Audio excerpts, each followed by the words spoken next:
Well, good evening, everybody from Nairobi, Kenya, or from wherever you are, and welcome to this live stream. And it is part of our deep dive series. My name is Lucy Modoi, or Keshi Modoi, as the alumni call me, and I'm really glad to be hosting this webinar today. So we've been having a series of webinars covering different topics, and today we are honored to be covering cybersecurity, which is a very key topic to cover because a lot of parents are curious, how do we secure our gadgets at home? Or if you have a business, how do I ensure that I am safe on the internet? What kind of information can I share? Well, I don't want to give in so much because I can see our main guest and our esteemed guest, Chris, is here. And Chris is a security analyst. He works at BsidesMombasa, and I'll leave him to just give the intro to you so that I don't undervalue what he does. But we are so glad to have you in this live stream. Chris, karibu sana. Chris, karibu. You're live on the session now.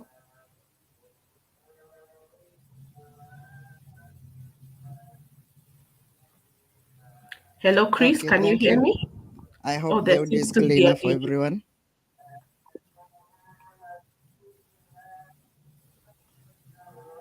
Okay, yeah. Thank you. I hope the audio is clear enough for everybody. Yeah, yes, I can hear you. The audio is clear, but there seems to be a slight delay. Yeah, I think it is the latency issue in the conversion of audio. No problem. So just introduce yourself, and then you can go right into your presentation for the topic today. Okay, now, okay. How about now? Is it good? Yes, I can hear you. Go ahead. Yes.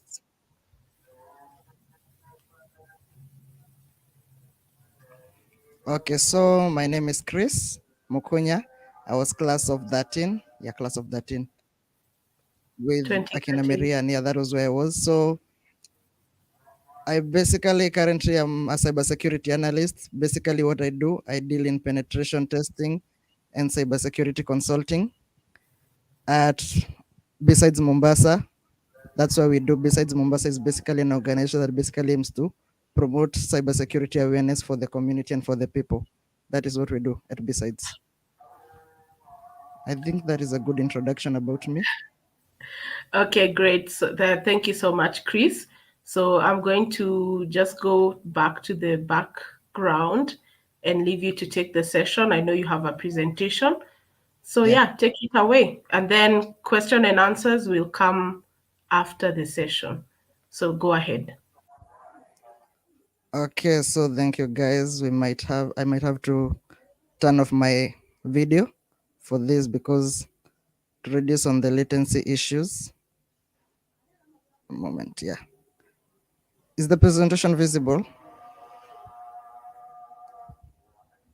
Yeah, the presentation hapo mnaiona poa. I hope my presentation is visible to everyone. Keshi? Not yet. Let me add it to the stream. I'm adding it right now. Okay. Yeah.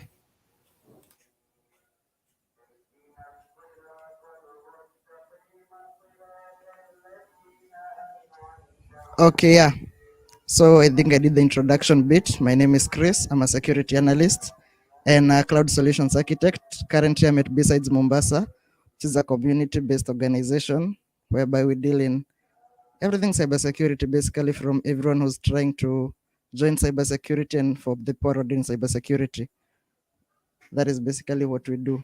And thank you for the opportunity today for me to be able to be talking about cybersecurity. Honestly, it was quite a bit of a lot of information that we are trying to cover today because it's not like a one session thing. So what we'll have that is basically I'll be having an overview of the entire session. I cannot be able to be like, because most of these topics are a session on its own. So what I'll be doing mostly is having an overview because some of these require a little bit more detailed introduction. So hope you'll understand we can plan for another session on what maybe you'd like to have seen at the moment. So for the moment, you'll have to allow me to maybe go just have an overview of most of these sessions because of the time. Hope that's okay with everyone. So if you do have a question, you can send them on the chat, and Keshi will forward them to me so that I can answer them. So let me do the introduction. So welcome to the Nyandara Boarding Primary School Alumni Association. So today we're having this deep dive session on cybersecurity. Thank you for joining us. And in an increasingly connected world, understanding cybersecurity is crucial for both personal and professional well-being. That is why we're trying to have these sessions today. We've been having a lot of incidents nowadays online, and I think it's crucial for us to be able to go through some of this. So these are some of the things that we'll be going through, protecting your personal information online. Also, we'll be looking at how to report cyberbullying, harassment, and abuse. We'll also be looking at staying safe on social media, gaming and chat platforms. This is one of the places where cyberbullying happens actually a lot because we tend to overshare a lot actually. And we don't really know what we need to be doing, or sometimes we get frustrations. So we'll also be looking at cybersecurity for parents. What are the things that parents can do as parents to keep their kids safe? We also have cybersecurity for kids, things that we can be able to teach our kids themselves so that they can be able to be safe online, because there are a lot of things that kids face nowadays, mostly, as we'll see later. So we'll also see how we can protect ourselves against phishing and malware and other cyber threats, as they are quite prevalent nowadays. Yeah. So we do have a little bit of information here about what happens maybe. So like this is one of the most common things that you find. If you click here, you will in an iPad. I know most of you have seen some of these. And there's also the ones for free money. I've seen quite a lot of this. Some have also been sent even in the group, the alumni group. And most of these, you realize that they never actually pay out. So I thought it was quite good for us to highlight them. So let us go with the first part about protecting our personal information online. So in today's digital age, safeguarding actually our personal information is paramount. And this is because all our information is connected through us. Like it's from wherever you live, your address, your passwords, and everything that you do. Most of them tend to have a lot of information online because of platforms like LinkedIn, Twitter. Especially on LinkedIn, you find people sharing quite a lot about what they do about themselves. For most of these, it's okay, but they will need to learn about where is the boundary, where do we draw the line between what we need to share and what to avoid sharing on social media. So the first one that we'll be looking at is creating a strong passwords. That's because honestly, passwords are one of those that actually people end up being compromised, because based on what you share, someone may be able to have an interest in what you do. Like for example, maybe you share about you love cats and stuff like that. You've been posting your cat a lot, or maybe your pets, maybe your kids a lot. And typically most of us end up using these as your passwords. And to be honest, it's not really the best. You can still use them, but not directly, though it's not recommended. So like when it comes now to creating passwords, you are recommended to craft passwords that combine letters, numbers, and symbols. This is now, for example, if you're creating a password, we have a password for example, you have to include your birthday, or maybe a birthday year. You're born on 15th June, maybe 1996.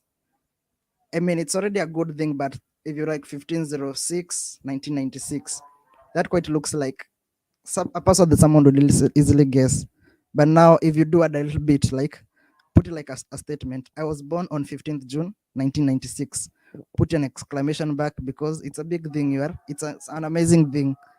By default, you've used your birthday, but in a way that if someone were to guess whether that's the birthday you've used, it's not like easy. They'll take a little bit of time, because even the length of the password itself has increased. And then if you do add a little bit of capital letters and small letters and a little bit of numbers, even a weak password can become a strong password. That's why we're talking about considering using a passphrase. That's what I'm talking about when now it's come to creating passwords. You can take a weak password, and then by creating a passphrase, modifying it into a passphrase, it automatically becomes a strong password. Because when attackers are trying now to guess the passwords, they do not go for passphrases because they are too complex. That's when now they decide to look at things like phishing, because some of these passwords, even in 1,000 years, you can never guess what the person was intending to say. You can also decide like maybe your favorite food is rice and beans. I don't know who has that, but if you're a vegetarian, that is, you can decide to have it as your favorite meal. So like rice and beans may actually be a terrible password actually, but putting it in a phrase, my favorite food is rice and beans, and then put a little bit on exclamation rice, and then instead of and, put in the ampersand sign, and then beans. You now have taken a weak password and then converted it into a strong password just by simply, and it was a password that you can easily remember. You have like, you see like these, people do use their pets as their passwords, which means all someone has to do is like ask you, hey, what's your dog's name? And that's it. That will be one of the things that you'll be trying to guess. What is your child's name? Because I know most of the people have these as their passwords or their birth dates. Maybe, for example, for things like the M-Pesa pin, you find that someone has used their birth date as the M-Pesa pin. Someone will just ask you, how old are you? You'll be like, I'm like 25, 23. Do the math back. Probably they have your phone, and then voila, because your pin is your birthday, they've already like have access to M-Pesa pin, and with that they can now go ahead and withdraw money from M-Pesa, send money to themselves, and you'll now start calling Safaricom telling them someone had access to my phone, they've withdrawn my money. But in the first place, most of the time you'll find that the money is not recovered because the guys are actually clever. They know how to avoid the money being recovered. So you'll find the person just continue, went ahead and then withdrew the money. And from there, there's no one who can claim to but yourself. Even Safaricom themselves cannot help you. So like, if you have to choose your passwords, it's always good to look at which passwords you're using. It should not be something that someone can guess. Even if it's something that is a memorable date to you, try to hide it a little bit. Maybe like swap the numbers a little bit, because in most cases you find that there are a maximum number of tries that one can have, which keeps you safe, because all those different combinations that someone will try to guess, they're the ones that are keeping you safe from passwords in terms of your passwords. The other way is utilizing encryption. This is mostly when it comes to websites. And as you've seen, even the government has started doing about digitizing most of its modern services. And even those that were mostly that were existing, we have some of them that were actually not using encryption for the government services. And it's not really the greatest thing, but even the government trying to now use HTTPS. So when it comes to HTTPS, this is a secure protocol that is used for connecting in websites. I know if you're probably on a browser right now, you can check at wherever there is the address bar, you'll find that there is a padlock icon that is there. That is the one which you will be looking out for when it comes now to visiting websites.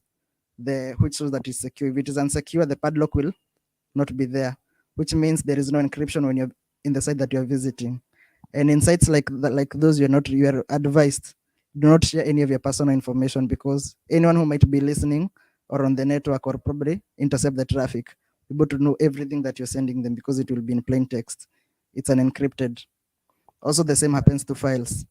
So you'll find that most of the people are sending sensitive files without including a password when sending them. Or maybe you're sending them, or maybe it's a public drive, a drive that almost everyone in the company can access. I know you're saying it's our coworkers, but sometimes coworkers go rogue. And it's also one of the things that we need to be looking out for, because we need to implement something like departmental passwords. So even if it's a shared drive, let every department have at least its password for those who are like in a company, if you have your own company, because at the end of the day, it is easier to trace where the attack happened from. Because if a file from maybe something like accounts was stolen from the company server, only the people, like, it narrows you from the entire company to only the people who are in accounts. And this is actually common in maybe small offices. So you find that you have one computer on the network that is now sharing the files. You find that everyone who's on the entire computer, even like guests, are all on the same network. If a guest comes, you're given the same access, the same Wi-Fi password, which is also connected to everyone on their laptops at work. It's not a different network, same network. And now you find that because it's a file share, anyone on the network can access it. maybe kwa boss. It's the PC at the boss's office, so that everyone can access some of the files and maybe send them easily. It's always, I know it's always quite a convenience, but the fact that those files do not require a password to access is actually one of the things that lead to compromise. So because if anyone on the network can access them, then there's no telling who will come to access them. So we also have about another issue of identity theft. This actually, I think there's been quite a few cases recently. If you've had an issue, a case whereby someone has texted you on maybe on WhatsApp with a number belonging to someone you know, they've actually put their profile picture and then, but it's a new number. And now they tell you about, there's an issue. It's always start with a small, hey, hello, how are you? Then the next thing, they're borrowing money from you. That's actually a nice case of identity theft because the person has impersonated the person who you know, a trusted person. If it's a trusted person, they'll now tell you that send me the money to this number. And when you do send the money is gone, just like that. This is actually one of the things that do happen. Most of the time you find that they're able to impersonate the person because it's all about, because the person has shared too much information online and they know what really goes on in their lives a little bit, and now they'll know because they have friends like who like regularly borrow you for money. And now when this just person, it's the same number, and then they tell you it's this a new number, please send me money here. You actually end up sending them because the person on their end did not watch what they were sharing online. And not just about sharing online, because it's about their security themselves. You actually someone who's dropped on them and then saw some of their contacts. And then other than that, you like find out that it is one of these scams that do happen online. You're asked maybe there's a free money. The free money, we're now coming back to it, as you remember from the beginning. The free money lottery, you've won money. There's this person who's giving out money from maybe the government. You're asked to maybe sign into it and then send them money at the end of the day. And when you do send your information, you'll never get the money, but they have your information. And from there, they ask you to send it to the people closest to you, send it to your WhatsApp group and all that. The high chances are the people sending it to are people related to you. And since you get a unique link, they can now track that person and get who your friends are, because they'll always give you a nice link to share. So this person has shared this fake website, you've gone signed up, and now they know this person is it may be related to this person. And the chance of them getting a good match is actually pretty high, because I sent you this fake link, you are interested, and then through you've brought 7 other people for them. You're giving them 7 other people who are now potential victims to a scam, who they cannot be able to extort money from.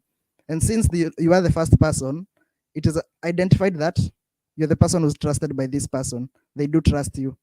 So if they do impersonate you because you already sent them their details, they will impersonate you, go ahead, request maybe money, or maybe join them into a fancy scheme. And then because they'll just have to say, you are also in it. And since they do trust you, they end up joining. And then a week later, you meet the guys and they tell us, there's this program that you referred to us about money. Have you received your payment yet? And you're like, which program? I don't know about any program like that. That's actually what happens. So what I'm trying to say is mostly when it comes now to what to share online, anything that looks nifty like quick money, do they require much of your details? Avoid it and this sharing, because no one gets a payout in most of these, and they're actually quick. They tell you it's quick money, which in reality does not really exist. It's not easy to come by. And if everyone is having, and if it's easy to come by, then everyone will be having it. That's why. So if there's such a scheme, it's never easy to come by, and not many people get the opportunity. And this one being shared publicly is not something that should be joining in. I think I do have a lot to say today, and I see the time is is going really fast. Okay, so I think we'll go now to reporting cyberbullying. So cyberbullying basically is actually how you treat people online. Actually, it can be simplified as that. It's how you treat people online in a way that affects them negatively. This includes like posting body shaming comments on like Twitter. You know, Twitter is common for that. People associate Twitter with violence, but in actual sense, if you post a hateful comment on someone's tweet, some people do get affected by it, and it's up to you to stop such incidents, because you may send those hurtful messages, maybe like it's a body shaming incident, or just normally just demoralizing someone. Maybe someone started a business, then you just comment, I started this business like 5 years ago. It won't pick up. I request you save your money. Instead, what you should be doing is yours failed. Try to guide them on why it failed so that they do not fall into the same mistake. But then the moment you start discouraging them, they even lose molar. Even if it was a business was supposed to succeed. I mean, having these people come because people trust social media nowadays because it's quite where people learn from each other. So if someone goes online and realizes I'm not the one who started this business, this other person also started it and it also failed. So how am I sure that mine will pick up?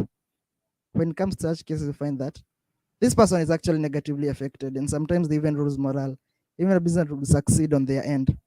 They realize, I think I need to cut my losses. These are part of cyberbullying incidents. Some of these do not seem like they look normal because we've normalized most of these incidents, but it's not really a great thing. So another way of addressing this, we can now start addressing the incidents by encouraging open communication about online experiences and take screenshots or record of offensive content. The reason we're taking screenshots is because we have the KSAT organization. It's the next slide. Yeah. You have the KSAT. This is the government body in Kenya that is responsible for dealing with issues to do with cybercrime and fraud.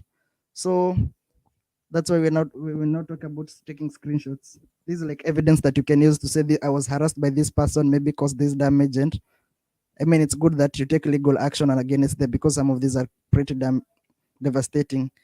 And not just even on individual businesses. Someone will come, post a hateful speech, mobilize a few other people with some weird hashtag. It was fake, and then people on social media, like okay, we have the KOT. People will come, they don't even know why you are ever actually commenting, but they'll just if the fact that it's a business is complaining against a business, they start commenting, and the next moment realize your business is trading, but not on a good way, on a bad way. And your potential clients who are on the platforms, they end up losing faith in you because of maybe someone who just started to do something that was a fake rumor that did probably never. It was probably a small issue that could have been solved. That's why we sometimes do take these incidences. So one of the things, do talk to someone. If it is severe, inform the authorities. When it comes to the authorities, you can go to the police, and you can also report to the KSAT. So the way you can report to the KSAT, if you go to the website, here's the link, ksat.government.go.ke, and then /report. You cannot be able to file a report against someone or an organization that maybe has been part of the cyberbullying incident.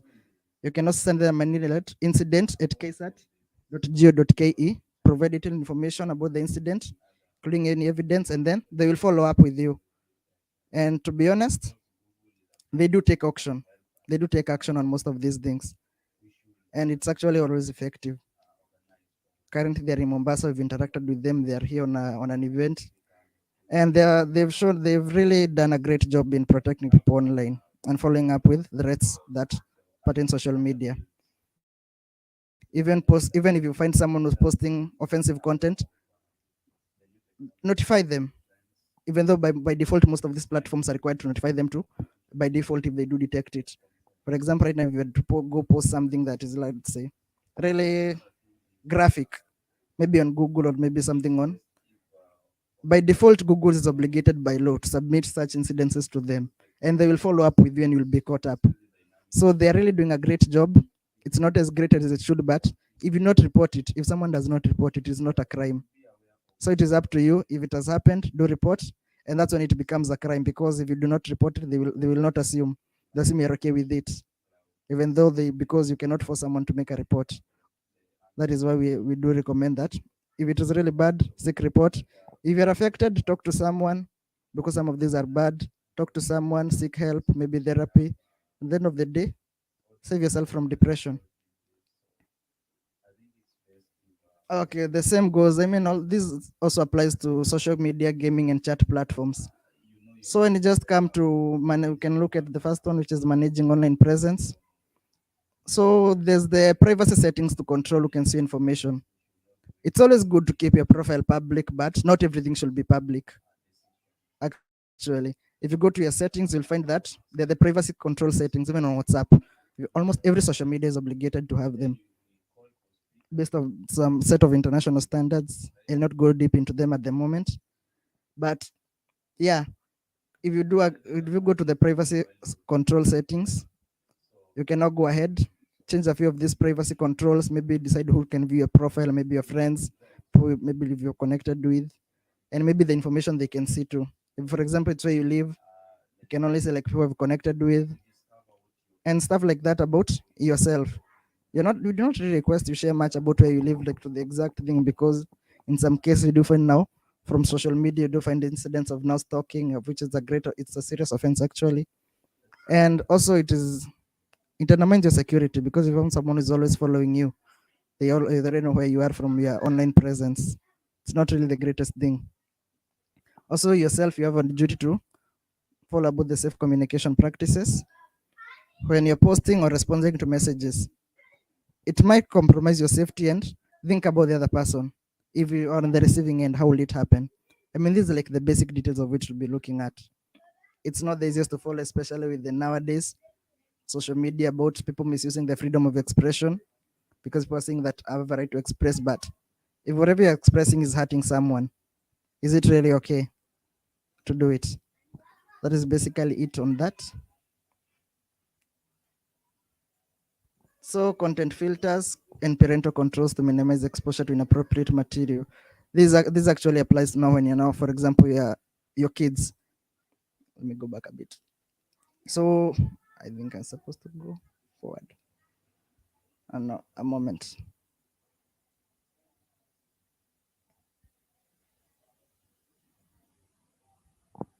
Not exact.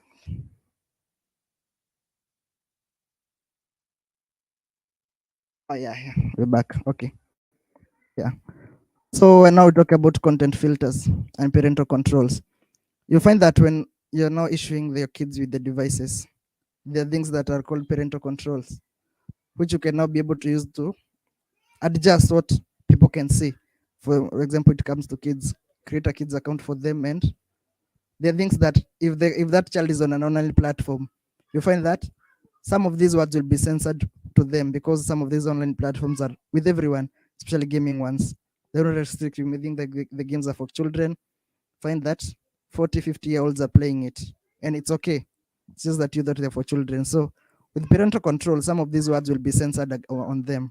Find that if there may be hurtful words or things that are outright offensive, they get censored before they reach on them, or they are totally blocked from accessing them on the chat if it's a chat platform.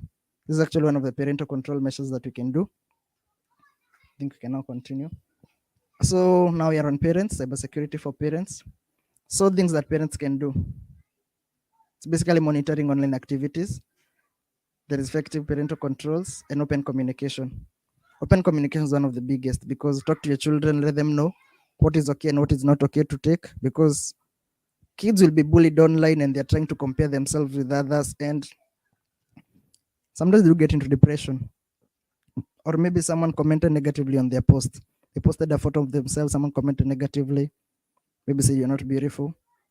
And at the end of the day, some of these kids do get depression. So it's up to you as kids, as a parent. Talk to the kids, let them understand it's okay, and these things do happen. Also, the monitoring of online activities. So when it comes to monitor, there are different ways you can do. We can open up, for example, if you're giving them devices, a tablet or a phone, you can put the parental control mode on. It's different with every device.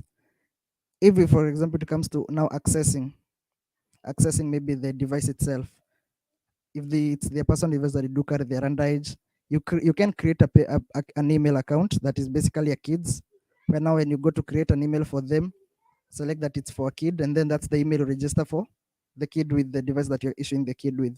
So whatever happens, by default, the email being a kid's account, there are things they cannot access by default, because Google does censor that, and it has nice and secure policies. Also, when now you're giving the children your phone, there are the parental control options that you can activate, so that there are sites that the child cannot visit. The other thing is when it comes to your home Wi-Fi. By default, parental control on the home Wi-Fi is not enabled. This is always an optional feature. And most of these, by the default ones, are actually not the best. But you have sites like Cloudflare, which you can now enable on your home Wi-Fi itself. you can now enable the parental control option on it. You have to create an account on Cloudflare, then configure it on your home router setting, enable parental control on it. And this means by default, even if your kids do decide to get rid of the email address that you registered with them, because we know kids nowadays are evolving and running fast on digital issues. Even they do that, the Wi-Fi on its own, on its end, will not allow them to access most of these sites. And the only way they can change it is accessing the Wi-Fi, the router's panel, which is will allow them to change. And you're not advised to give them the password to the router, since you're the one who has the password to access the router, the one which allows you to change the password, not the Wi-Fi password, the panel that allows you to change the Wi-Fi password of the router. If you do have that, and then by using external services like Cloudflare, you cannot be able to create parental control options that will ensure that you can be sure whenever your kid is around, they will be safe online. And also, it also has the option of installing it on their devices, so that whenever they're not with you, what happens? Install it on the devices, and then if they do go to another network that is not monitored, they will still be safe because you did install it on their devices. And if they do try to remove it, they do not get access to internet. That's how basically it works with Cloudflare. Unless now they do get a way to bypass that, which is not common on most of this, on mostly. If they do bypass that, that kid is good. And that's when now the open communication comes in. There is no one solution for all. And yeah, that's basically about it on that. So here are a few fun facts. So about 1 in 6 parents use parental controls, and 39% don't have time to monitor their children's social media use. So whenever we talk about parental controls, you do find that if you do have like Google Kids on your main email, you will receive some of the things that your kids has been looking for. Get most of the notifications, the things they've been trying to do, and the blocked things that they were banned from doing. This you can be able to know more about your child actually. And when you know more about your child, you can now be able to talk to them, help them, guide them, and prevent them from straying. So 21% of parents can find information for setup monitoring. There's actually less than 21%. The 2% of children find ways to circumvent parental controls. Yeah, that is actually more than that 2%. But at the end of the day, if you do make the kids understand, I think that is always enough.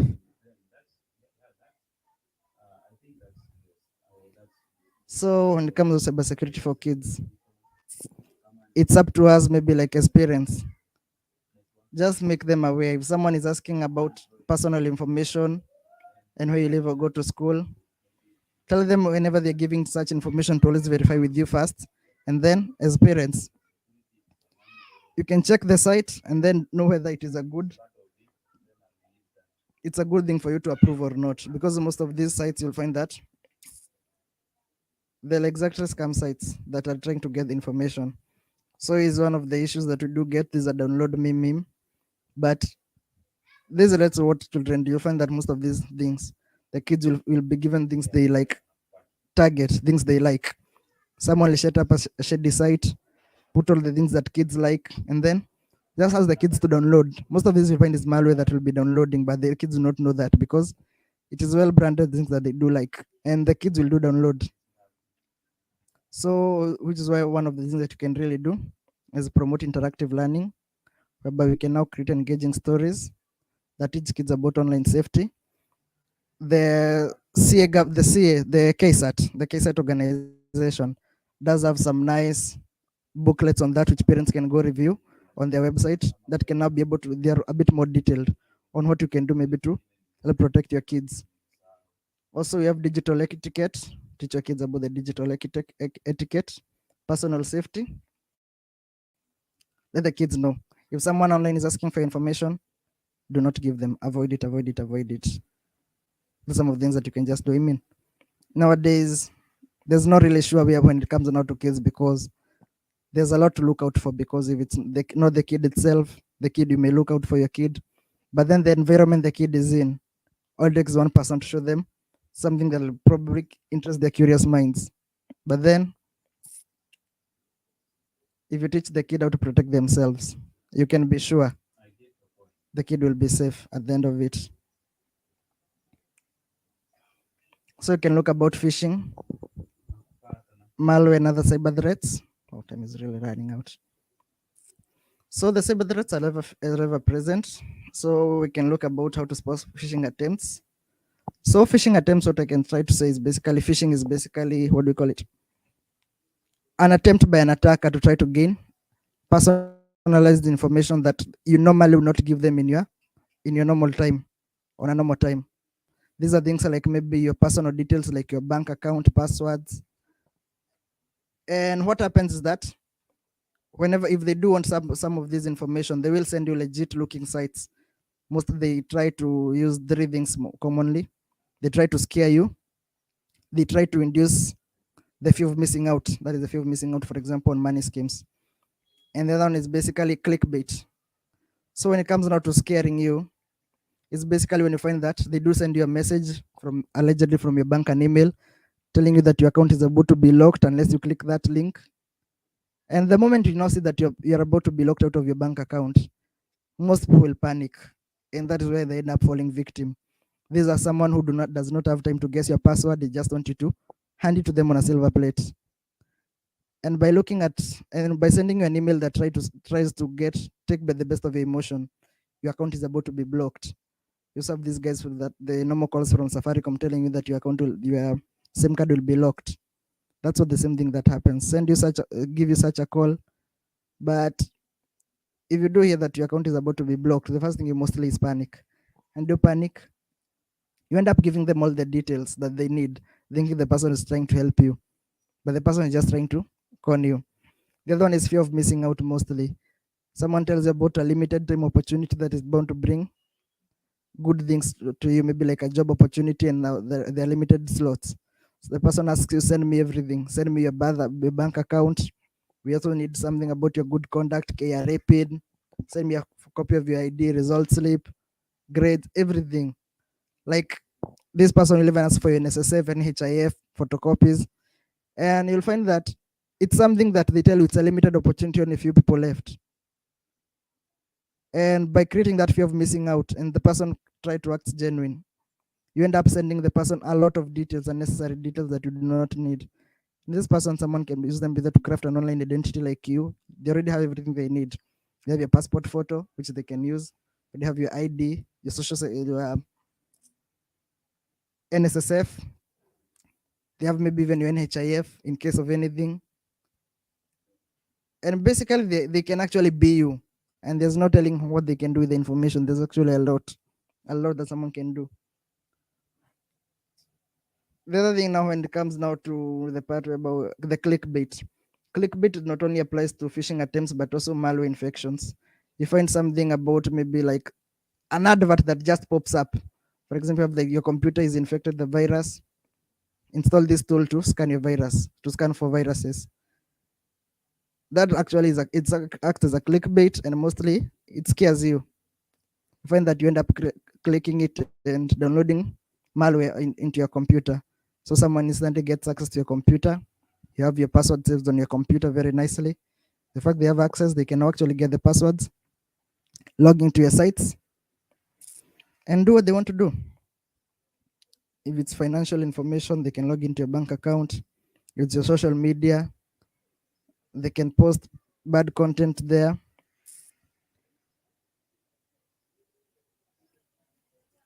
And now the other thing is about securing your devices mostly. The way to secure devices is updating your operating system and application, and enable firewalls and use unique passwords for data protection. So when it comes now to such incidents, one of the things that we do recommend, if you do get a message from your bank, they have told you that you're about to lock your account, go to your bank, ignore the email, go to the official bank address. You're using cooperative bank, you know that your bank is cooperative. Go to the official bank address, confirm with them, confirm with the official bank whether it's true they're trying to lock out your account. Because if you do log in, they will have the same information on your notification board that they send you to the email. They will send you a notification on your account. If it is not there, it is not the one. Also involving opening documents from just anybody. Nowadays, Google Drive is actually pretty secure. So whenever someone sends you a document, a little bit of opening it in Google Drive is actually more secure than just downloading it direct to your computer, because mostly your computer might miss some of these, but Google Drive has some of the best antivirus, and you'll scan the file for malware. And if it is malware, you'll actually get a prompt warning, which means you'll be slightly safer than if you downloaded it directly to your computer. Most of the emails do have this option, but if you use like a corporate email, some of these do not have the option of opening it in secure drive, but using LinkedIn, G Suite, or Office 365, they do have this. But if you do not, that's upon now your sysadmin to try. You can tell your sysadmin to try and even for enterprise use, that do ensure that documents sent over the internet, if someone just sends you a document, is first scanned for malware before you can download it. Either way, not every malware can be detected by antiviruses. Some of them do evade. So most of the time it comes down to our own logic. Someone from a company you've never interacted with is telling you about your overdue invoice, has sent you an email with the overdue invoice, and is telling you to take action. It's a company you do not do business with. You probably ask around. That is one of the things that you can now basically look at and tell this is not genuine. There's not even need for going further into the email, because just be putting yourself at risk. Just delete it, because you've never done business with that company. They're suddenly telling you about an overdue invoice. Then why do you have an overdue invoice with them? Just trying to get malware into your system. So updating your devices is actually a good thing, because there are always a lot of vulnerabilities every day that are popping up, and one of the ways that we can try to defend against them is updating. Some of these updates are not the easiest, because you find that sometimes updating your devices, you end up some services not working. But it's easier to trouble fix a service that has gone down sometimes than an entire system going down because of a malware, because that will be more expensive in the end. There's also the thing about, wow, this is quite a lot.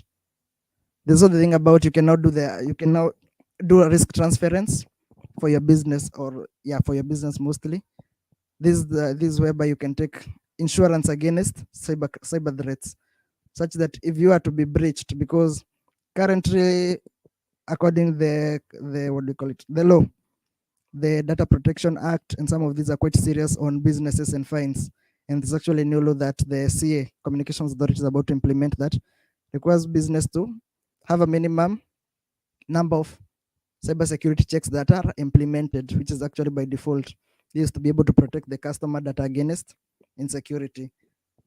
In case of a breach, your company is breached at the moment, the Communications Authority will follow up on the incident. And if they find that you are at fault, your ignorance, they will take actions, serious fines. And if you do have the insurance against cybercrime, then the insurance provider will actually lessen some of the burden for you, instead of having to file for bankruptcy in your company. I mean, there are quite a lot of things that you can do. So you can just have a recap of what we looked at. Now we can now look at the links. This is how you can identify whether a link that someone has sent you is safe. Verify. What were you expecting a link? Not just email, social media, SMS, iMessage, because this is where most of the malware is transmitted. It does not come to email, though most of it is transmitted through the email. But people will send it through social media, SMS, even on Zoom. Bad messages being spread in the COVID period. People will send malicious links on Zoom, and people will click it because it's a platform that it was invite only, but the invite somehow ended up in the wrong hands. So if you do have a link, especially if you're on a PC, you do find that a link will actually reveal the true source. So sometimes you find that a link is written is going to google.com. That's what the text says. But if you hover over it, you'll find that nefarioussite.com is actually the real destination. It is always appearing at the bottom left corner of your screen of your PC. That's where the hover details appears. If you do hovering basically takes your cursor, place it on the link, and it will now show at the bottom left the actual address of the link. So if it says google.com and at the bottom left says something at nefarioussite.com, well, that's not the link you're expecting. If it does pass all 3 tests, these are some of the tests that you can look. Oh, there's the sniff test. Yeah, I don't. So is it a site that you recognized? Does it feel familiar to you? Be skeptical. So something about you do not have a KCB account and you've received an email from KCB guys.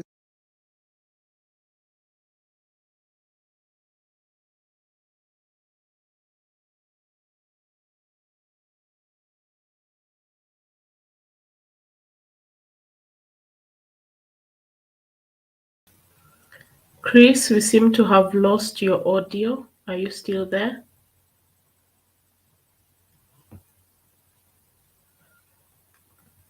So guys, thanks for joining. I see we are quite many in the comment section. Let's wait for Chris to sort out his audio. Yeah, so continue typing your questions on the comments box and we'll answer them towards the end. So let me just try to get in touch with Chris and sort this out. Okay, is the audio back? Yes, you're back. Okay, at which point did the audio disappear? What was I talking about? You are still on the sniff test. Okay. So on the sniff test, is it a site that you recognize? So you do not have account with KCB, like I was saying, and suddenly KCB is texting you about this amazing offer to their long-time clients. How would you receive an offer from as a long-term client and don't even have an account? So that is some of the things that you can look out for. I mean, there are quite a lot of things that you can look out for.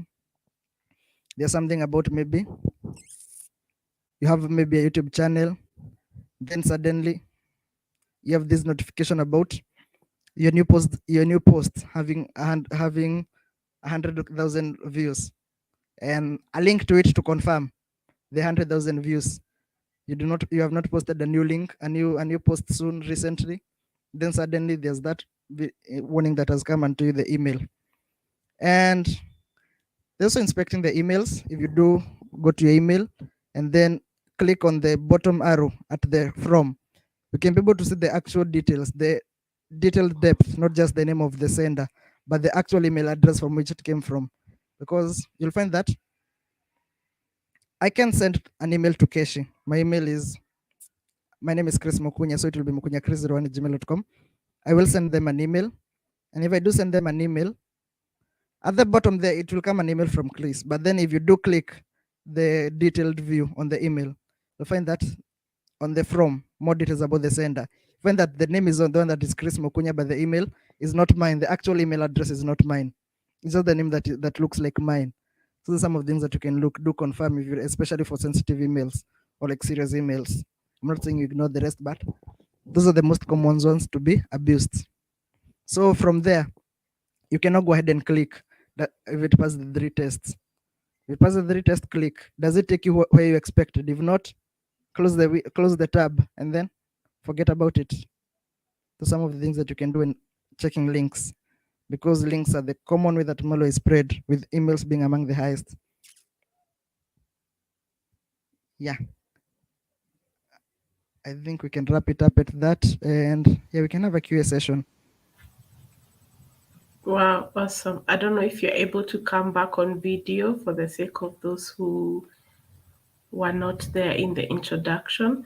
But asante sana, Chris. That was really, really insightful. I see Stewa has said very insightful. So guys, start engaging us on the comment section and we'll just go right into the Q&A. I don't know, had you put a slide that had your contact details, Chris? Not really. Okay, then that's okay. What I'll do, I'm going to remove the presentation if that's okay with you. A moment. Let me check. I can't actually remember. No problem. Yeah, take your time. And while we're at it, let me just. Yeah, but okay. When it comes now, if you do really want to contact me, Uh-huh. I have this one. Okay, great. So if you do want to contact me, go to BsidesMombasa.org/team at the team section. Okay, we'll type that in the comments section. So yeah, everybody just take the note of that. BsidesMombasa.org and at the team point. Okay, great. No problem. Thank you so much, Chris. I'm just going to, if it's okay, I'm going to remove the presentation so that you can come back on video. Is that okay? Okay. Sure. Okay, great. Sawa, thank you. Thank you so much. Very insightful and very knowledgeable. A big shout out to everybody who's still online. Sally, I see you. Stewa, Mbaya, I know that's you over there. Simply Ngare, Betty, Rexa Studios, Quick Track. Oh, that's Moda. Vion Leslie, I see you. Joppa, Mapezi Baya, I don't know if I said it. Wanjogo, I see you. George, Robinson, Isaiah, Victor, and I think those are the ones, and some probably are still online that have not typed. So salimianeni hapo kwa comment section. Asanteni sana. So we'll go right into the questions. I will start with, just a moment, I stop projecting there so that I can put the questions that have been asked. I'll start right at the top. So we have the first question was from Quick Track, who's Mudha. That's the question right there. So what's the risk of using public Wi-Fi? Chris?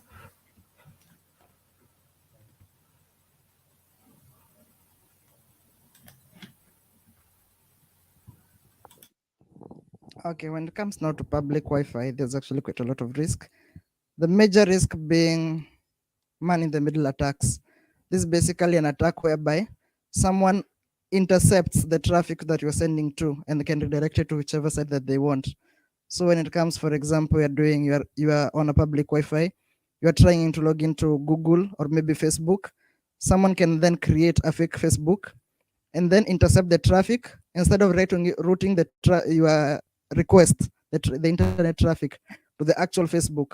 They will route you to their fake Facebook because they are in the network, and being in the network, it means they have access to the end point.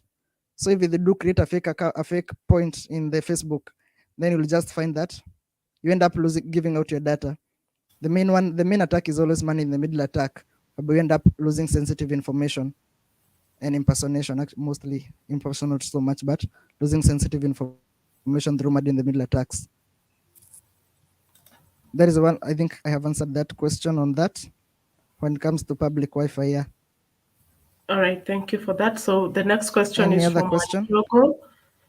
Yeah, I'll be projecting the questions so you'll see them on the screen. I know there's a bit of delay, so you just let me go through them and then you answer. So Wanjogo asks, what about calls from a no-caller ID that are short and keep dropping? Hello. Is there any other question? Yes, I've projected it on the screen.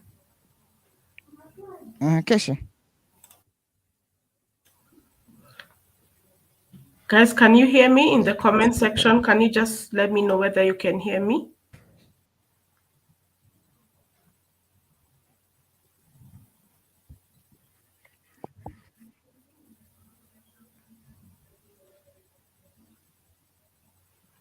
Chris, I think there's a problem with your audio.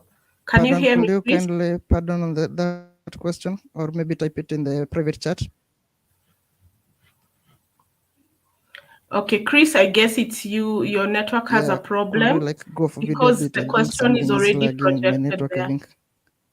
Could you go off video and then probably put in the presentation? Yes, just go off video. Chris, go off video, yes.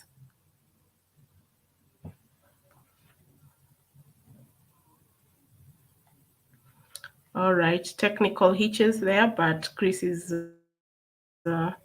joining us.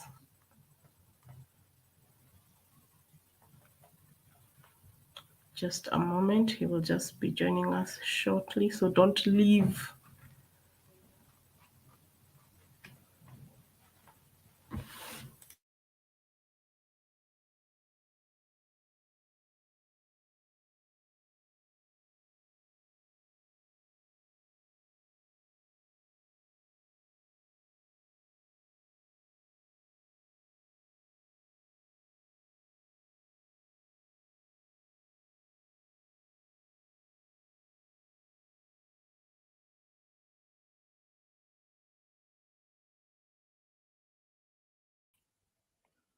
Oh, hello. Sorry, I think something about my internet part. The internet on my part. Hello. Oh, sorry, I was on mute. I'm saying you can go off video. Hello. I can't hear you exactly. I'm very loud and clear according to the comments. So Chris, could you go off video because we could communicate when you are off video?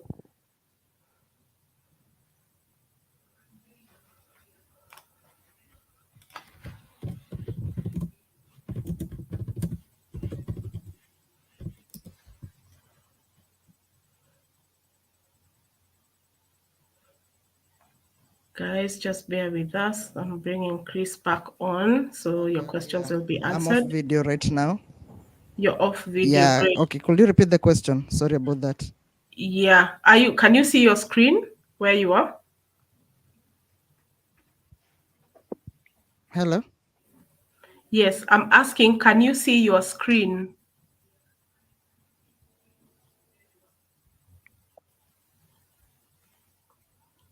Oh, goodness. I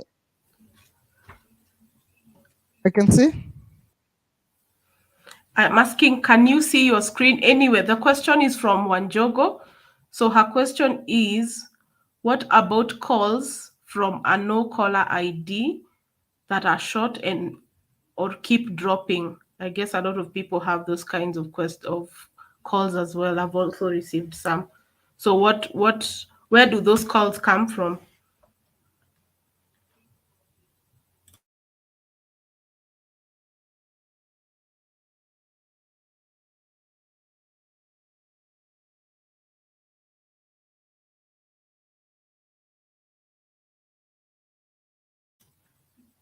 Chris, are you there? Just a moment, guys. Okay, with those calls, there's not to be honestly, I do not know much about them. We do not have much. Those ones mostly fall on the CA side of things. We've not done much research on them on our side. If we do get such, yeah. Okay, great. So the next question, just a moment, I'm about to project it on the screen. I was trying to...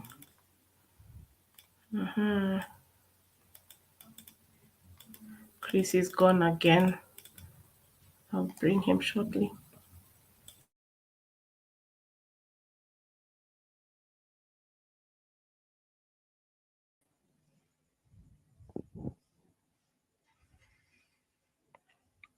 I think you've muted my audio. No, your audio. No, I've not muted you. I have not muted. I had muted myself because I was trying to reach you. Anyway, so the next question is from Rexus. He says, how do you stop people from hacking into your Wi-Fi when you have a secure password?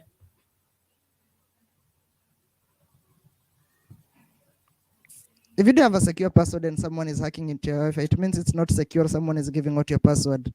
Those are the only two things. There's also another thing that you can do, check whether something called WPS is on. WPS basically means no matter how strong your password is, it will be as easy as getting in. It is as easy as not having a lock at all.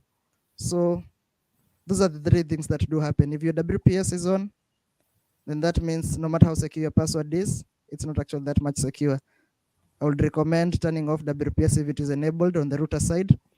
If not, someone is giving out your password, someone who you've shared your password with, or it's not that secure. Okay, great. So another question here from Mapenzi Buyer. He says, is there a way of making sure employees do not send confidential information to outsiders from within the company's premises or from your computers? Not exactly. There's no sure way about it, or of ensuring that they do not send confidential information. There's no really way to prevent it. Okay, another question here from Joppa. How secure is Chrome and other browsers autofill passwords?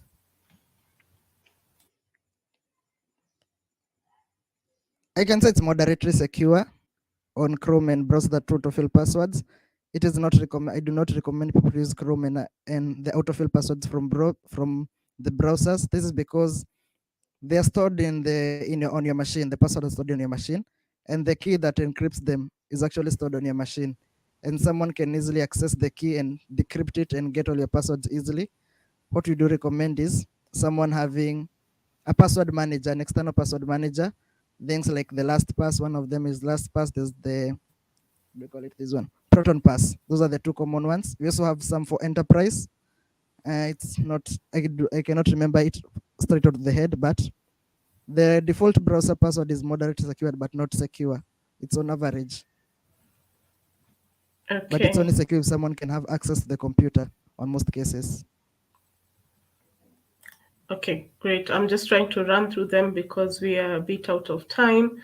So the other question is from Vion, and she asks, what are the implications of accepting or denying cookies on certain websites? And then someone is asking you to define what cookies are. Okay, so the implication of accepting or denying cookies on certain websites, there are not much. Actually, most of them are actually on the annoying side and advertisement side, because the cookies basically are pieces of information that a website does use so that they can track your usage on the site or track your session itself. Some cookies are useful, like session cookies, the ones that ensure you are authenticated. So they're not really the cookies themselves, but they're basically piece of information that a website uses to keep track of your activity on the website. These include things like authentication, things like, what do you call it? The services that you are using most, or maybe trying to gauge the website performance of different services. Not all cookies are actually, some cookies do not accept them because most of them lead to marketing stuff. So like, what do you call it? Like third party cookies, like from marketing companies. Find that there are things like, what do we call it? The pixels, something like cookies from Facebook pixel, TikTok pixel. So basically used for advertising. They're actually optional cookies.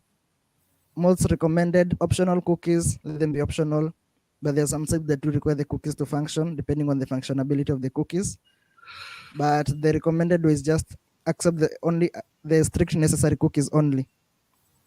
Tick on that option, strict necessary cookies only, the rest leave them.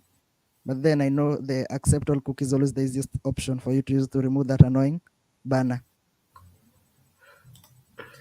Okay, And thanks cookies are for actually that. a legal requirement for the Okay, cool. record.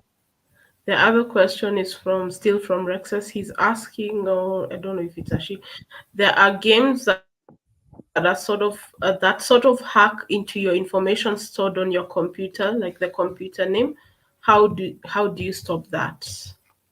Well, they not actually hack into it. This is because by default, most of these programs actually, even on your browser, for example, if you're visiting a website, it does send headers. These are the headers that are sent by the computer itself to the web servers that the web server can use to identify and optimize for your operating system. You can decide to stop it, but sometimes you ending up with, what do you call it?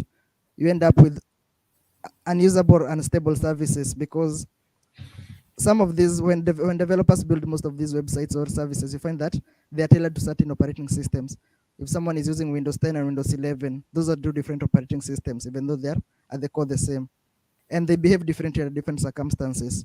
So that the sender can be able to know what they need to do or how they will relay the information. Or like websites, if you're using Brave, Mozilla, or Chrome, they behave differently depending on different configurations.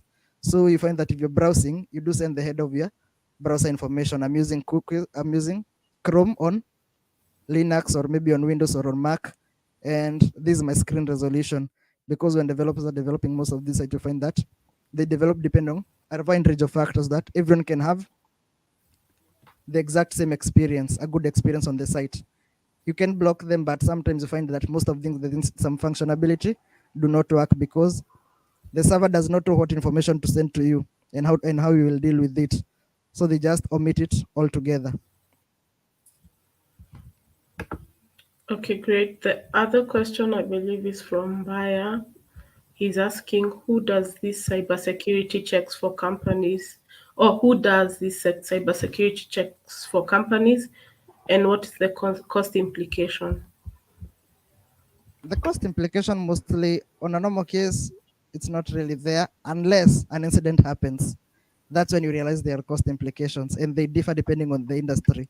Cost implication in the financial sector and health sector or the critical services is actually different from someone who maybe runs something like, I don't know what, someone who runs maybe like a cyber cafe, or maybe like a company that does really not much.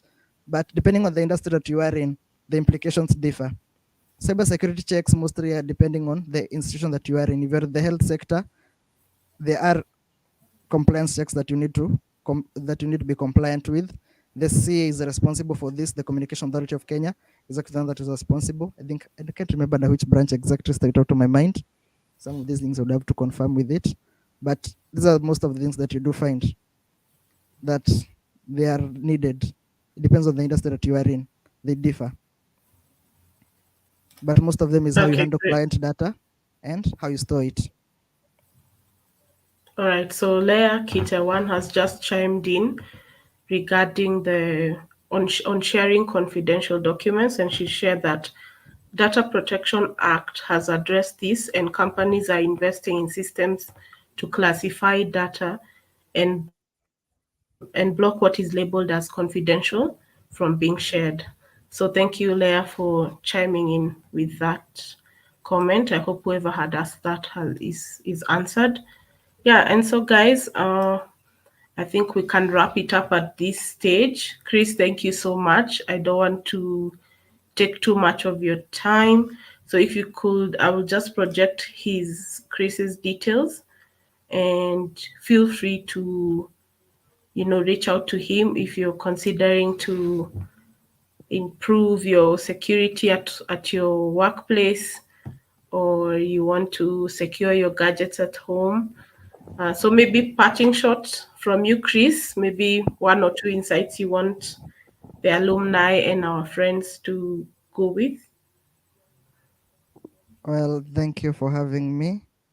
It was actually an insightful session, both in the preparation.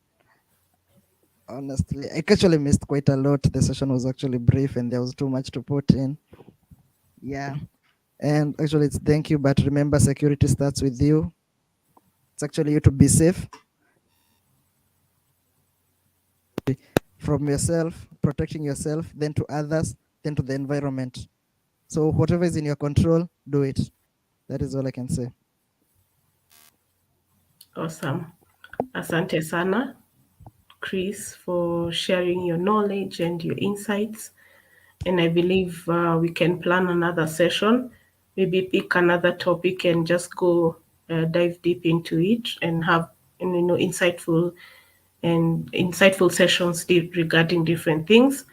And everyone else who's online, I see we still have quite a number of people who are listening in. Thank you for engaging me and Chris in the comment section. We appreciate you. And yeah, let's continue to support the alumni. So this is one of the ways we support each other. So if you would like to be featured in these sessions, feel free to reach out to myself or Betty. We had already put out a call out, which is already running on your screen there. So if you have any topic you'd like to share with the alumni, and of course that leads to more, private engagements once people get to know what you do, feel free to email us on alumninbps@gmail.com with the topic you'd like to talk about. We have a couple of more topics coming up, like financial wellness, uh, going into agriculture. I know a lot of people are also farming, so we also have someone who will be talking to us about that. We also have a session on parenting and so many more that will be coming up. So feel free to reach out to us. This is our community. And yeah, the more we engage each other, the more we grow our community. So God bless you all. God bless you, Chris, for just your outpouring of your knowledge. And yeah, feel free to say asante sana huko kwa comments. Tutaonana in another, we'll take a 1 week break, and then we will resume with a very great session on financial wellness by our very own Leah Kite1. All right, from me here in Kenya, I wish you a lovely night from wherever you are. Have a lovely night and a blessed Thursday tomorrow. Kwaheri and good night.